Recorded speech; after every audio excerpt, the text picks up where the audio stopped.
Bienvenue dans cette nouvelle édition du QG News. Voici les titres de l'actualité. En Afrique du Sud, une manifestation de l'ANC s'est tenue à Johannesburg pour demander des réformes au sein du parti. Certains membres du parti au pouvoir ont réclamé la démission du président Jacob Zuma. Au Cameroun, le programme New Generation a été mis en place pour rajeunir le verger cacao-café, un projet qui a permis la création de 234 hectares de caféiers en 4 ans. Et puis la 15e édition du Festival national des arts a débuté en Guinée, un rendez-vous culturel qui accueille des centaines de participants venus des 7 régions administratives du pays. Mais tout d'abord, au Cap-Vert, la Commission nationale des élections a rendu public les résultats provisoires des élections locales du dimanche 4 septembre. Le parti au pouvoir, le Mouvement pour la démocratie, a remporté 19 des 22 municipalités du pays.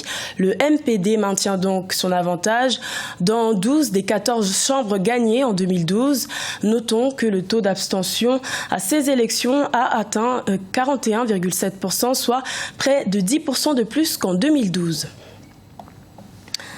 En Afrique du Sud, l'ANC, le parti au pouvoir, traverse une période d'instabilité politique. Certains membres du parti ont manifesté ce lundi 5 septembre à Johannesburg pour réclamer la démission du président Jacob Zuma. Un nouvel épisode de division traduit comme un coup dur pour l'ANC, selon de nombreux analystes. Oumou Kalsoumba. Crise au sein du Congrès national africain. Ce lundi 5 septembre 2016, des manifestants composés d'adversaires et de certains alliés du président Jacob Zuma se sont retrouvés devant le siège de l'ANC.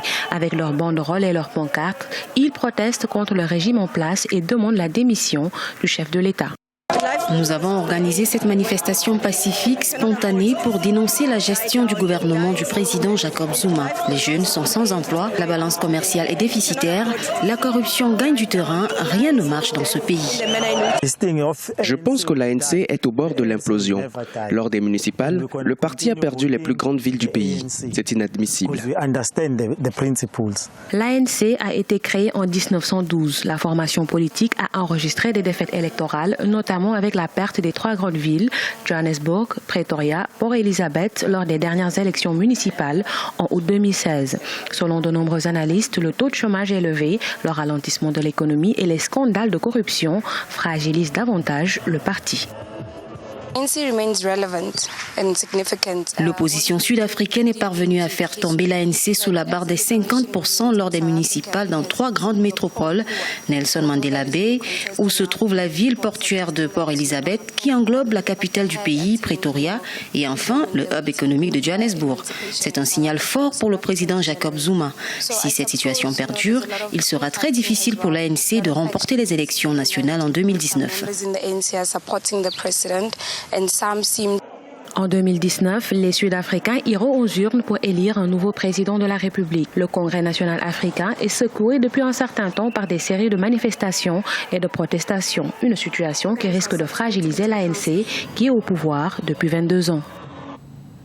Au Libéria, le président de l'Assemblée nationale, Alex Tyler, a démissionné de son poste le 1er septembre 2016. Le dirigeant libérien est mis en cause dans un scandale de corruption présumée, une affaire qui concerne la tentative d'acquisition de la cession minière des monts Wologozi dans le nord-ouest du pays.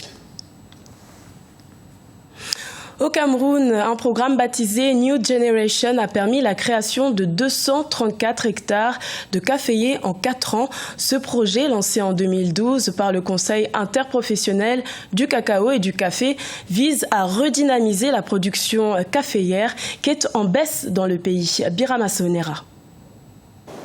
Au Cameroun, 234 hectares de caféiers ont été aménagés dans le cadre du programme New Generation.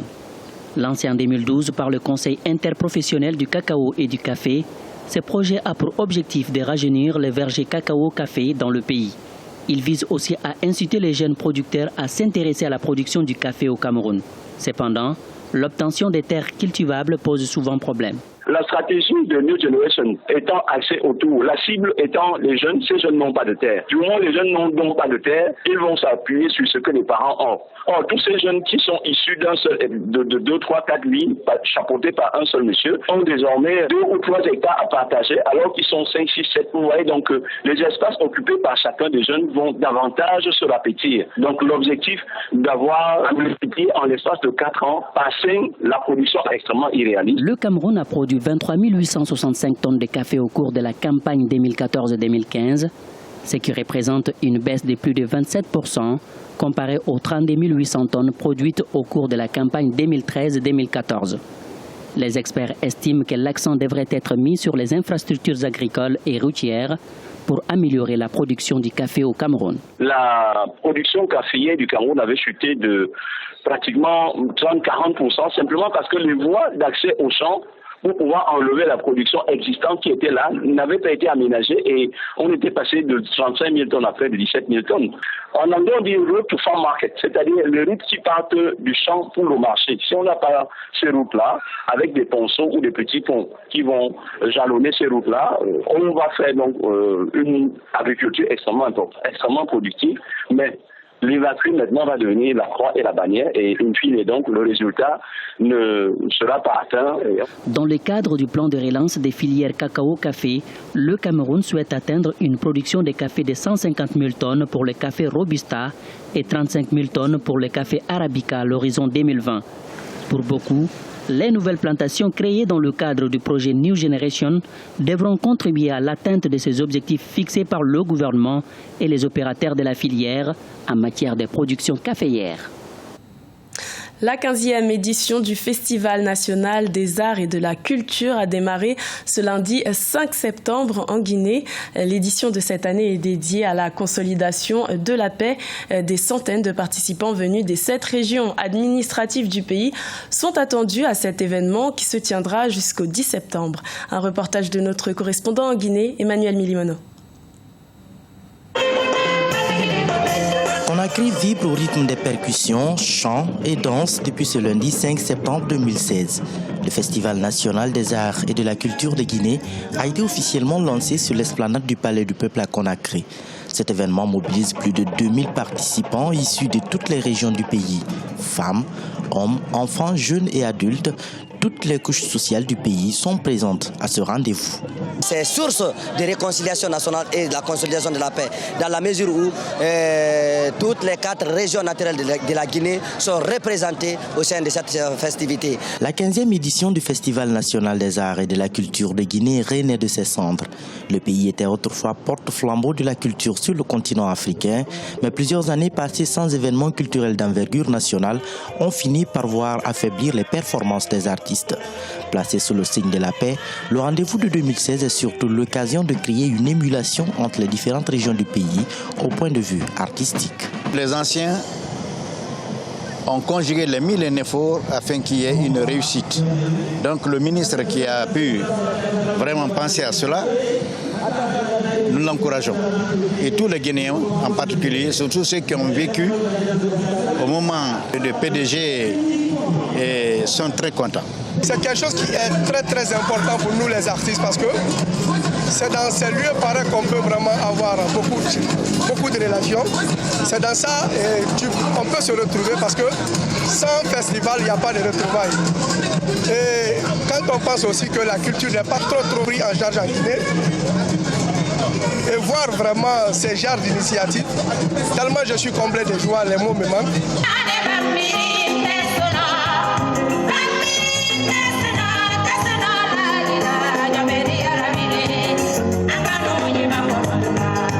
Après plusieurs années d'arrêt, c'est une retrouvaille qui rappelle des temps très anciens et permet surtout aux artistes locaux d'exprimer leurs talents. Endroit également pour les nostalgiques de la musique post-coloniale de renouer avec le passé. Désormais, ce festival se tiendra chaque année. C'était le journal de la rédaction. Merci de l'avoir suivi. L'information continue sur Africa 24.